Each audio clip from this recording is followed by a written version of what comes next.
시편 17편 8편으로 8절의 말씀으로 하나님의 말씀 함께 보시겠습니다. 나를 눈동자같이 지키시고 주의 날개 그늘 아래 감추사. 아멘. 눈과 그늘 안에라는 주제를 가지고 하나님의 말씀 나누려고 합니다.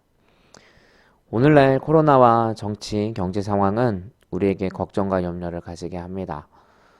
그러나 사실 사람들과의 관계, 가족, 친척, 애인, 직장 동료, 친구 이런 관계와 비전의 문제, 또 재정적, 물질적인 그런 문제들은 그런 개인적인 문제들이 우리를 더 힘들게 하기도 합니다.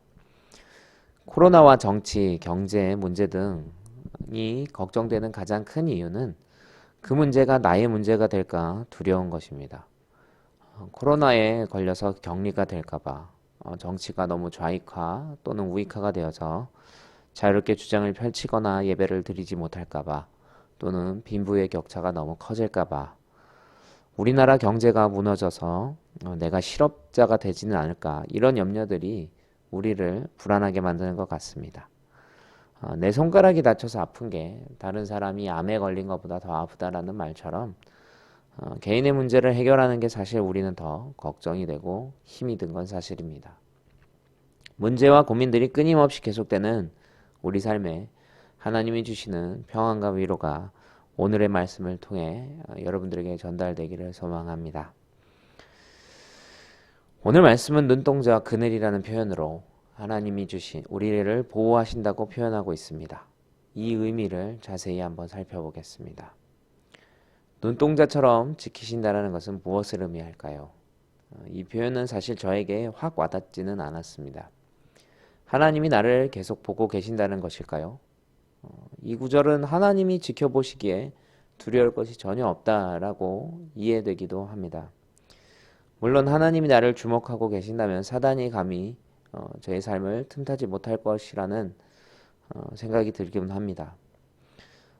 그러나 왠지 하나님에게 계속 감시를 당하고 있다는 것은 그리 썩 유쾌한 기분이 들지는 않습니다.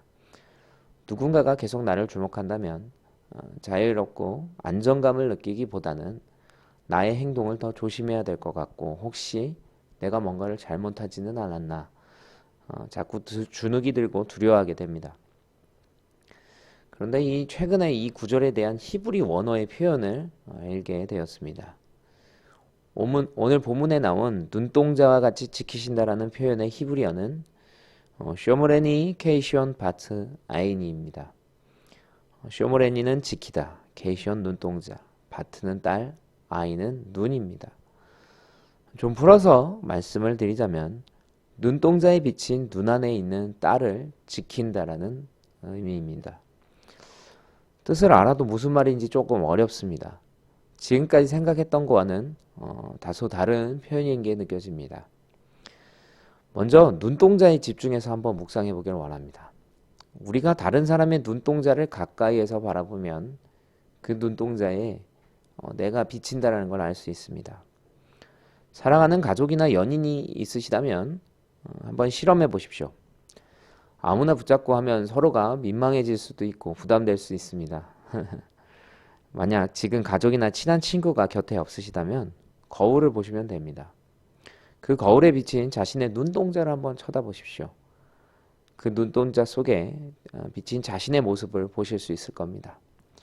눈 안에 사람이 들어있다는 것을 깨닫게 됩니다. 그런데 서로 또는 거울에서 멀리 떨어져 있으면 눈동자를 확인할 수는 없습니다. 매우 가까이 있어야 눈동자인 자신이 비치는지를 알 수 있습니다. 적당히 가까이가 아니라 매우 가까이 있어야만 알 수 있습니다. 오늘 말씀은 그만큼 친밀하고 가까이 계신 주님이 우리를 지키신다고 말하고 있습니다. 본문에 표현된 눈동자와 같이 지킨다는 표현은 딸과 아버지가 서로의 눈을 쳐다보면서 눈동자에 서로 비칠 정도로 가까이 함께 있는 그런 모습을 보여줍니다. 그 이미지를 통해 주님이 사랑하는 자녀를 그렇게 지키신다고 말씀하고 계신 겁니다. 오늘 말씀은 하나님이 우리를 감시하듯 바라보는 그런 차갑고 날카로운 시선이 아닌 아버지와 딸이 서로를 매우 친밀하며 사랑스럽게 바라보는 그런 따뜻한 시선입니다. 하나님의 눈 속에 내가 비춰질 만큼 가까이 있고 딸처럼 친밀하다는 사실은 세상의 그 어떤 고민과 두려움 속에서도 하나님과의 친밀감과 사랑이 모든 문제를 이기고 우리를 승리하게 한다는 믿음과 용기의 뿌리가 됩니다. 하나님과의 친밀한 관계와 가까움 속에서 하나님의 보호를 느끼게 해줍니다. 우리가 그분 눈동자 안에 있는 방법을 말씀드렸습니다. 오직 그분의 눈을 가까이에서 보는 방법밖에는 없습니다. 그분과 친밀하게 눈을 맞추려면 그분의 사랑을 믿어야 합니다. 반드시 그분의 얼굴을 향해 고개 들어야 합니다. 그리고 그분과 아주 가깝게 있어야 합니다. 반대로 그분과 멀어진다면, 그분의 얼굴을 바라보지 않는다면 우리는 그분의 눈 안에 있을 수 없습니다. 우리가 하나님과 멀어지고 하나님의 얼굴을 피하는 순간이 있습니다. 그 순간은 죄를 지었을 때입니다. 창세기에 두 말씀을 한번 찾아보겠습니다. 창세기 3장 8절입니다. 그들이 그날 바람이 불 때 동산에 거니시는 여호와 하나님의 소리를 듣고 아담과 그의 아내가 여호와 하나님의 낯을 피하여 동산나무 사이에 숨은지라. 창세기 4장 7절입니다. 내가 선을 행하면 어찌 낯을 들지 못하겠느냐. 선을 행하지 아니하면 죄가 문에 엎드려져 있느니라. 죄가 너를 원하나 너는 죄를 다스릴지니라. 누군가의 눈을 보려면 반드시 얼굴을 들어야만 합니다. 그러나 죄는 우리를 고개를 땅을 묻습니다. 저에게도 딸이 있는데요. 딸들은 항상 반갑고 행복한 얼굴로 저를 바라봅니다. 그러나 잘못을 했거나 뭔가를 숨길 때에는 딸들은 고개를 떨굽니다. 저와 눈 맞추기를 거절합니다. 죄는 하나님의 얼굴을 보지 못하게 만듭니다. 그래서 우리는 항상 죄를 회개함으로 그리고 죄를 멀리함으로 하나님의 얼굴을 바라보아야 합니다. 하나님과의 친밀함이 우리를 지켜주고 있는 것입니다. 항상 주님의 눈동자 안에 비춰지는 모습을 볼 수 있는 저와 여러분 되기를 소망합니다. 다음으로 날개를 한번 살펴보겠습니다. 성경에서 날개의 상징적 의미는 하나님의 보호와 도우심, 영적인 힘을 나타내고 있습니다. 신명기 32장 11절에서 12절 세 번역으로 읽어드리겠습니다. 마치 독수리가 그 보금자리를 뒤흔들고 새끼들 위에서 퍼덕이며 날개를 펴서 새끼들을 받아 그 날개 위에 업어 나르듯이 주님께서만 홀로 그 백성을 인도하셨다. 다른 신은 옆에 있지도 않았다. 룻기 2장 12절도 읽어드리겠습니다. 여호와께서 내가 행한 일에 보답하시기를 원하며 이스라엘의 하나님 여호와께서 그의 날개 아래에 보호를 받으러 온 내게 온전한 상 주시기를 원하노라 하는지라. 그런데 오늘 말씀은 날개가 아닌 날개 그늘 안에 감춰진다고 말하고 있습니다. 날개 안이 아니라 날개 그늘에 감춰주신다는 말씀에 집중해서 한번 묵상하기를 원합니다. 날개 안에 감춰졌을 때와 날개 그늘 안에 감춰졌을 때의 공통점은 감춰졌기 때문에 안전하다는 것입니다. 그렇다면 이 둘의 가장 큰 차이점은 뭘까요? 그건 바로 자유로움입니다. 날개 안에 있다면 분명히 안전하기는 해도 그 안은 답답하게 느껴질 수 있을 것입니다. 그러나 그분 날개 그늘 안에 있다면 안전함 뿐만이 아닌 자유로움이 함께합니다. 우리는 문제들과 고민, 걱정을 마주할 때 하나님이 그분의 날개로 우리의 모든 삶을 덮어주기를 원하고 있습니다. 그 안에서 꼼짝도 안 하고 가만히 있다가 안전하게 천국 가기를 원합니다. 그러나 그렇게 아무것도 안 하는 것을 하나님은 결코 기뻐하지 않으십니다.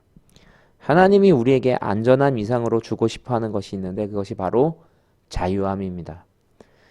안전과 자유는 서로 반대된다고 생각할 수 있지만 자유는 안전이 보장될 때만 가능한 것입니다. 지금 코로나가 우리를 위협하고 있기 때문에 전 세계는 많은 자유를 지금 포기하고 있습니다. 마스크를 쓰고 싶지 않아도 반드시 써야 하는 순간들이 계속 우리에게 옵니다. 대중교통을 이용하거나 거리를 다닐 때에도 마스크를 쓰지 않는다면 이제는 벌금을 물거나 제지를 당할 수가 있습니다. 카페에서 짜 한 잔 마시고 싶어도 마실 수 없는 그런 상황입니다. 교회에 모여서 예배하고 싶어도 예배드리고 싶어도 그럴 수 없습니다.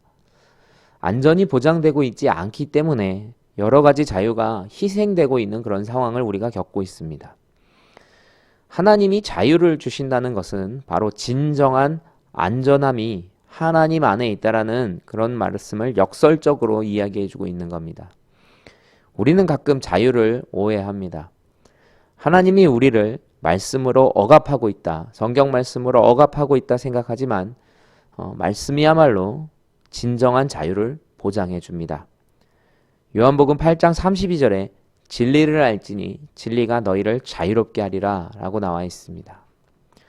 하나님이 원하시는 방법으로 살면 지루하고 따분하고 내가 누릴 수 있는 자유를 누릴 수 없다고 사단은 우리를 속이고 있습니다.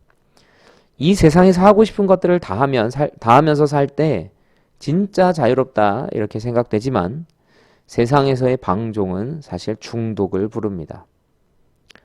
성에 중독되거나 술, 담배, 마약에 중독되거나 일이나 돈에 중독되거나 인기와 명예에 중독이 됩니다. SNS에서 모르는 사람들에게 받는 좋아요와 관심 역시 사실은 중독의 하나입니다. 육신이 원하는 것을 추구하다 보면 오히려 그 일을 하지 않을 때 전혀 행복함은 없고 불안함과 초조함만 옵니다. 그런 감옥 같은 중독에 갇히게 되는 것입니다. 중독은 더 많은 자극을 원합니다. 처음부터 담배를 3갑씩 피거나 술을 10병씩 마시는 사람은 아무도 없습니다. 그러나 조금씩 먹고 즐기다 보니까 계속해서 그 양은 늘어나게 되는 것입니다. 결국 완전히 끊어버리지 않는 이상 계속 찾게 만드는 것이 중독입니다. 이것은 자유와는 너무나 거리가 먼 이야기입니다. 오히려 자유를 완전히 빼앗기는 것이 되는 겁니다. 하나님의 날개 그늘 안에 들어간다는 것은 안전함과 자유함이 동시에 임한다는 것입니다. 하나님의 말씀은 항상 우리를 지켜줍니다. 뿐만이 아니라 삶의 나쁜 중독들로부터도 해방시켜줍니다. 그렇기 때문에 안전과 자유가 함께 임하는 것입니다. 오늘 말씀을 통해서 눈동자와 날개 그늘의 비유를 통해 하나님의 지켜주심과 그리고 사랑을 배울 수 있었습니다. 마치 가까이 마주보고 있는 딸처럼 우리를 사랑으로 지켜주시고 안전하게 보호하실 뿐만이 아니라 자유함까지 주시는 그런 하나님의 지혜와 능력을 깨닫게 되었습니다. 삶이 힘들고 어려운 일이 있을 때에 우리는 하나님의 눈동자 안에 내가 있는지 그 날개 그늘 안에 있는지를 점검해야 합니다.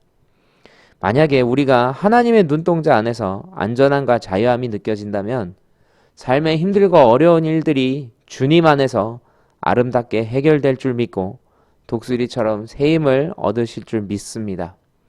항상 주님의 눈동자 안에 날개 그늘 안에 거하고 있는 저와 여러분 되시기를 소망합니다.